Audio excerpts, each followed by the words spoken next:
This story was sent to me by a girl named LENA. The name has been changed for safety reasons. After blocking a creepy Instagram account, she thought the worst was over, until someone knocked on her door less than an hour later and said her name.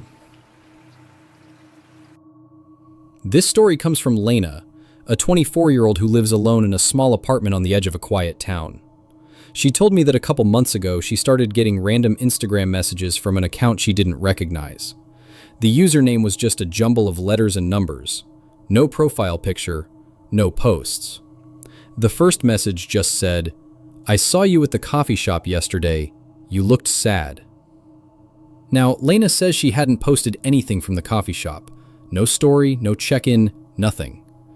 So how did this person know where she was? She ignored the message at first, assuming it was someone fishing for attention or trying to start a conversation. But the next day, another message came in. "You shouldn't walk home alone." That one really unsettled her. She checked her story from the night before and saw she'd only posted a quick boomerang of her shoes on the pavement. No background, no indication of where she was. And that's when she realized this person had seen her, in person. She blocked the account right away, but it didn't stop. Less than an hour later, a new account popped up and messaged her again. "Blocking me won't change anything. You forgot your scarf." She told me that's when she felt real fear, because she had left her scarf at the coffee shop and hadn't even realized it yet. She says she immediately locked all the doors, pulled down the blinds, and sat on her couch with her phone clutched in both hands. 43 minutes after she blocked that first account, there was a knock at her door. She froze. 3 slow, heavy knocks. She doesn't get visitors, especially not late at night. Then she heard a voice. Calm. Male. "Lena?" She says her heart sank.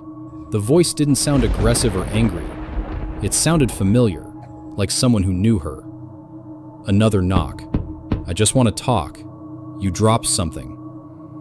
She crept to the peephole, and what she saw terrified her. There was a man standing right up against the door, too close for her to see much of his face. Just a partial view of his forehead and the corner of his mouth curled in a smile. He was holding her scarf. She backed away and dialed 911. While she was on the phone with the dispatcher, she heard the doorknob quietly jiggle. She says he didn't try to force his way in. He just tested the lock. Slowly, casually. Then he said something she'll never forget. "You shouldn't have blocked me. We could have been good together." A few seconds later, she heard scraping, like metal dragging along the frame of the door. She didn't move until she saw red and blue lights flashing outside. When police arrived, the man was gone. No trace. They searched the area, took a report, but said without a clear face or name, there wasn't much they could do. She showed them the Instagram messages, but of course the accounts were brand new and immediately deactivated after sending each message. Here's the worst part. A week later, she received a letter in her mailbox. No return address. Inside was a single Polaroid. It was a picture of Lena sitting at the cafe, taken from a distance. She was looking at her phone, alone. And written in red ink across the bottom were 5 words. "Next time, I won't knock." Lena has since moved. She deleted all her social media, changed her number. She says she still can't fall asleep without checking the windows twice and placing a chair under the door handle. She told me she shared her story because she wants people to take this stuff seriously. Not every stalker is loud. Not every predator is obvious.